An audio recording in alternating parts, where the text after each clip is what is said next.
So we start. We are live on LinkedIn also. Good morning. This is Daman Dev Sood, your host for my weekly show, My Top Tips, every Wednesday, 9:30 a.m. IST. Every week, I pick up a topic around business continuity management, risk management, crisis management, disaster recovery, information security or cyber security, resilience, environment, sustainability, or anything bothering the society, anything of an issue or of importance or value to the society. Today's discussions are about Earth Day.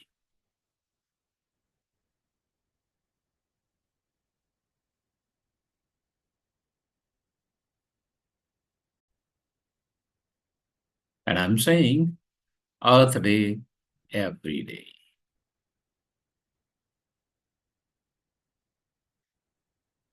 Globally, the Earth Day is celebrated on 22nd April. So it was yesterday, but we are talking about it today because of my weekly show happening falling on Wednesdays. So Earth Day is not a one-day observance. Should not be, according to me. These are my words. It's a daily responsibility. So we need to have it in our blood. In other way, if you think of organizations, then it should be in our culture. This organization can be a corporate, it can be a family, country, society. It should be in our culture. This year's theme is Our Power, Our Planet. And as someone deeply invested in the field of resilience, I believe this is a message we need to take to heart. Resilience is not just about bouncing back from disruption. This is the definition that we mostly get in the corporates, we use in the corporates. It is about being prepared, adaptable, and sustainable. When we take small, sustainable actions, we also build resilience in ourselves, in our organizations, and in the world. So, quickly, my top 5 personal sustainability tips for building personal resilience. The first one is power down with purpose, knowingly, meaningfully. Switching off devices when not in use reduces energy waste. It's so obvious, common sense, but it also helps extend equipment life. This is very important. Prevents overheating and cuts costs. At a personal level, this simple act is about awareness and control. Two core traits of resilient individuals. I will repeat this. Awareness and control. So to know is very important. Almost everyone knows about green IT, sustainability, environment, pollution, etc. But knowing is not enough. Then we need to have control also, taking action. So these two are core traits of resilient individuals. Mindful mobility, I say choosing to walk if you can, and as much as you can. Cycle or combine errands is great for the environment and for your own health and time management. It builds physical resilience, which is very important. As I say, there is no cyber security without physical security. There is no personal resilience without physical resilience. First, reduces stress. Second point in personal resilience and increases your flexibility in daily life. Third point in personal resilience or towards personal resilience. Third top tip for personal sustainability is eat local, eat seasonal. Local seasonal foods reduce dependence on global supply chains.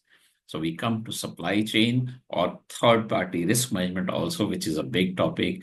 And I have been talking about this a lot these days. A very important topic.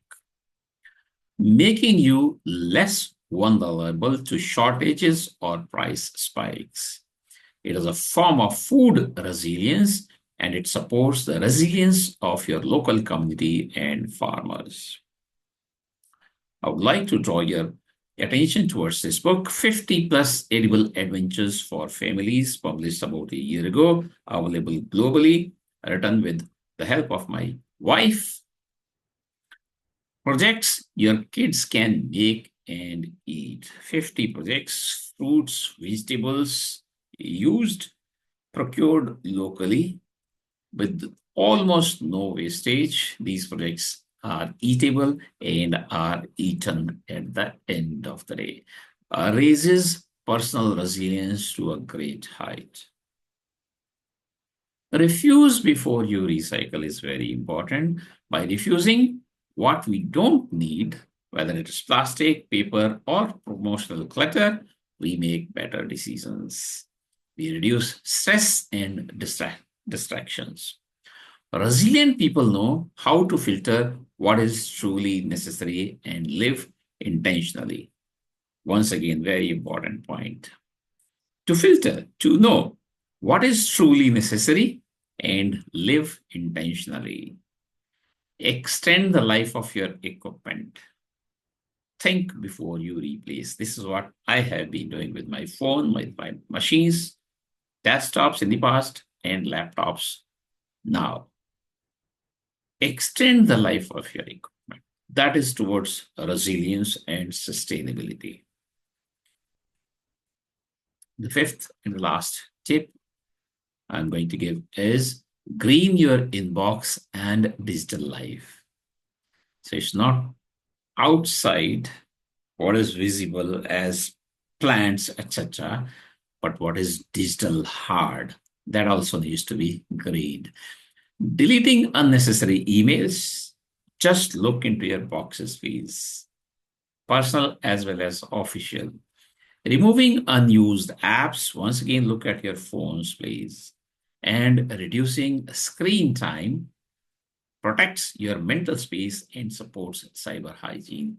I was surprised a few days ago, my phone flashed a message that my average usage time last week, previous week, was about 2 hours, a little more than 2 hours. So, looking at these gadgets, everyone easily understands has an impact on our eyes. It takes time, energy. So, reducing, which is called digital detox, is also important. By that, what happens is when you remove unnecessary emails, unused apps, and we reduce our screen time, this protects our mental space and supports cyber hygiene.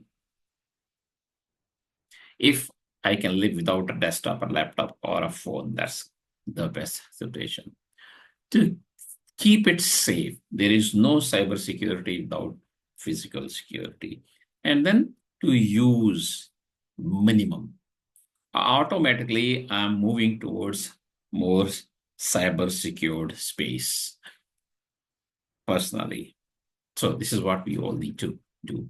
Digital minimalization or minimalism is part of personal resilience and also a proactive step in reducing your cyber risk profile.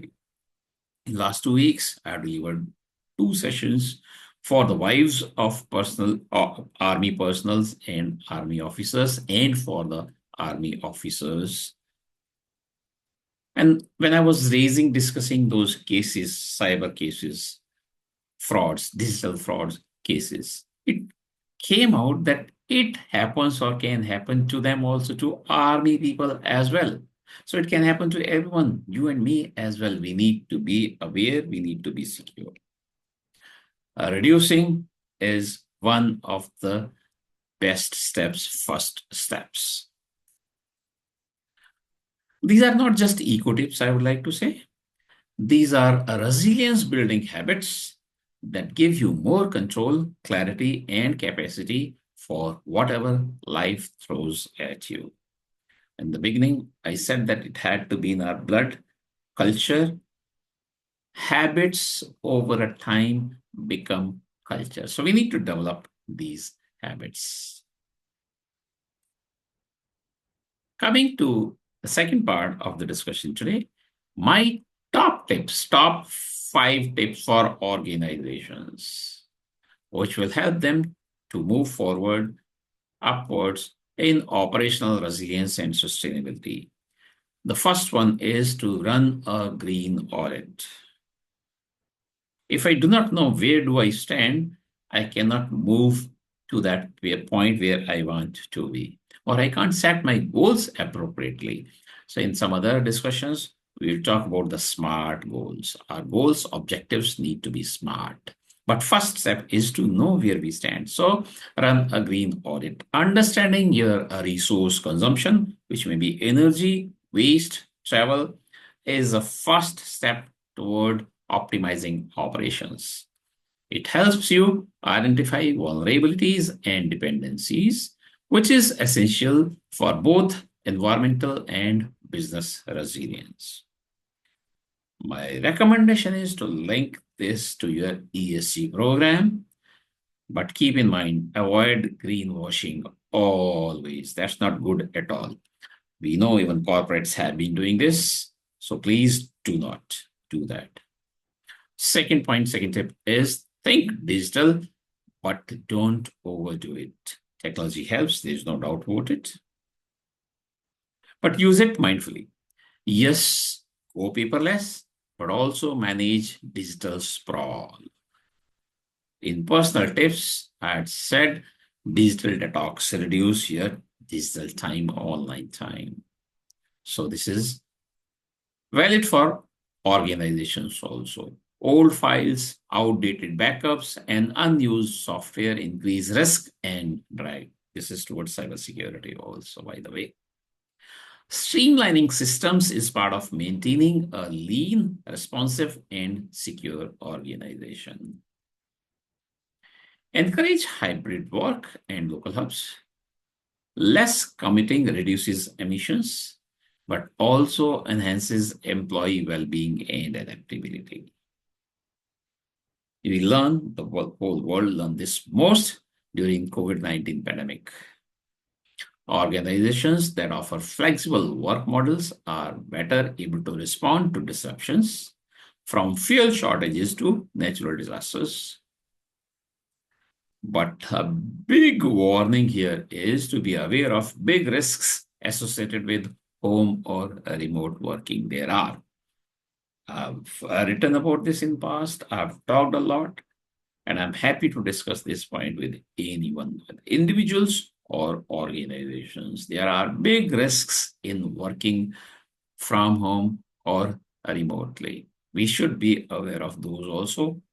We need to manage those risks, as simple as that, even if it means coming back to office or working from the office, which is more secured place physically, as well as if you talk of information security or cyber security. Embed sustainability in strategy, not just CSR. My personal views are that CSR programs are not good. I'm not saying those should be stopped, should not be done. When I say not good, because either one person, a group of people in the CSR team, or few other volunteers work on this. More than 90% in the organizations do not work on CSR programs. So that's what the improvement is. That's why I say not just CSR, it should be the business when we want to work for society or for environment. So making sustainability a core part of procurement, operations, and risk planning ensures long-term viability. Resilient organizations think long-term and invest in systems that endure. I would like to draw your attention towards the last bullets. Be good. So you start your sustainability programs, your operational resilience programs, business continuity programs, and cyber resilience programs, etc. and make good. Extend your business continuity, sustainability, and resilience programs to your vendors, suppliers, partners, third parties, but not just third, to the vendors. So third, fourth, and fifth parties also be good and make good. The last point for organizations today is to celebrate and incentivize green behavior. It helps. We all look forward to rewards, even if it's just appreciation, not necessarily monetary reward. When people feel recognized for sustainable choices, it boosts morale, ownership, and engagement. Three very important points once again when we want to develop that culture I talked about: morale, ownership, and engagement.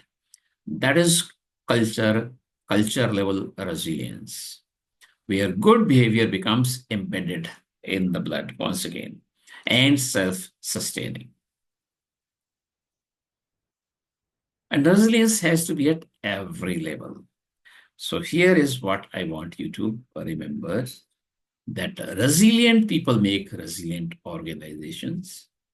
Resilient organizations build resilient communities, and resilient organizations in turn make or protect our planet. Make the planet a resilient one or protect it. Please remember this.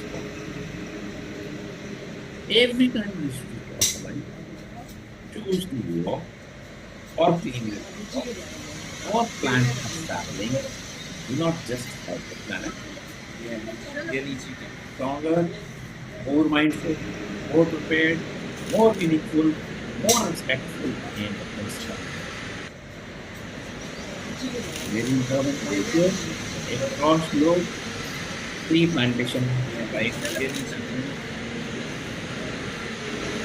Whatever action we take, 5.5% for first level and 5 for whatever we do. This is a live example from the personal. Last 50 years, I might have just might have planted myself in the but the survival rate really sadly was planted by distributed so other people. That's it. After that, we don't feel here. That's activity of all these places. A good example in my life, help of my about a year and a half ago, we started with a paid the packet of 100 packets. We spent a lot of time into it. Good news is that in last week, just about 500 with a survival rate of 90. Heavy to spend time. This is planned that to make them resilient, we need to keep it. Plant a sapling. It doesn't start bearing the fruits immediately, whether this is or giving real fruits or food. It takes 5 to 10, 15 years. So we rather not bear the fruit ourselves, themselves. That is they could stop it. Repeating plan please come and to take their otherwise that's a we so this week I invite you to pick just one new habit to build your own resilience, personal as well as organization, and share it using hashtag my top green tip. Let me know, tag me along with that, and I will feature some of your actions in the next episode or coming episodes. This is the big message. Let us be the spark that creates ripples towards the resilient planet we all dream of. Coming towards the end of discussions today, still talking of resilience at every level. Earth Day was yesterday, and message request recommendation is please make it every day. Today is World Book and Copyright Day, both towards personal organizational resilience and saving our earth. So today, request is talk to your kids, buy them a book, read it to them, or best read it with them. Copyright may not be so important at personal level, but in organizational resilience, this is very important point. So I draw attention of professionals and the corporates towards this copyright requirement, not stealing, not violating copyright laws or the rights. Then we become more resilient. Until next time, stay mindful, stay strong, and stay resilient. If you have any questions about today's discussions, we talked about Earth Day, making it everyday habit, making it a culture. We talked about the World Book Day today, 23rd April, as well as Copyright Day. Or anything about resilience as a whole, please feel free to write to me, and I'll be happy to respond back. Always willing, always available to help organizations, individuals. This is your host, Daman Dev Sood, logging off from my weekly show, My Top Tips, every Wednesday, 9:30 a.m. IST. Please keep joining, keep spreading the word. All this is available freely. Recordings are available on my YouTube channel also. I look forward to seeing you next Wednesdays also. Bye-bye.